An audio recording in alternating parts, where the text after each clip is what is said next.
جہاں محبت، بھائی چارہ اور احسان کا درس دیتا ہے، وہاں اسلام اپنے ماننے والے کو یہ بھی کہتا ہے کہ وہ دوسروں کے ساتھ دھوکہ نہ کرے، اس کے ساتھ فریب نہ کرے، کسی قسم کا فراڈ نہ کرے، یعنی کہ اگر مال بھی بیچے تو اس میں قسم نہ کھائے، اگر کوئی کاروبار بھی کرے تو اس میں کسی قسم کا دھوکہ نہ ہو، کوئی چیز کسی کو دے، کسی سے لے تو جو سچ ہو وہ بتائے۔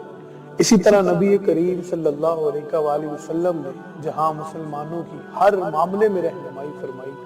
وہاں میرے کریم آقا صلی اللہ علیہ وآلہ وسلم نے یہ بھی فرمایا کہ وہ لوگ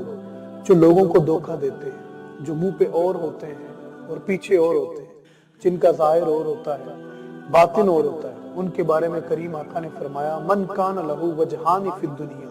کان لہو یوم القیامت لسانان من النار، کہ وہ لوگ جو سامنے اور ہوتے ہیں، ظاہر ان کا اور ہوتا ہے اور باطن اور ہوتا ہے، قیامت کے دن جب وہ اللہ تبارک و تعالیٰ کے سامنے پیش ہوں گے، جب قیامت کے دن وہ سامنے آئیں گے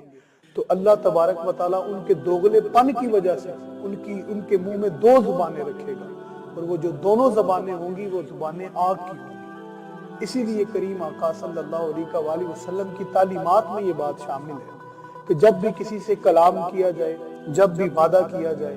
جب بھی کسی سے کسی قسم کا کوئی کنٹریکٹ کیا جائے تو اس میں ایمانداری کو سامنے رکھا جائے، ظاہر اور باطن کو سامنے رکھا جائے اور کسی شے کو چھپایا نہ جائے۔ اور ایک اور حدیث میں فرمایا، میرے کریم آقا نے فرمایا کہ سب سے برے ترین وہ لوگ ہیں۔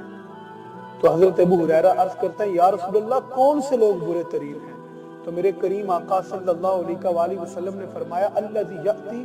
ہؤلاء بوجہ وہؤلاء بوجہ، وہ لوگ جو منہ پہ اور ہوتے ہیں اور ان کا باطن اور ہوتا ہے، ایسے لوگ سب سے برے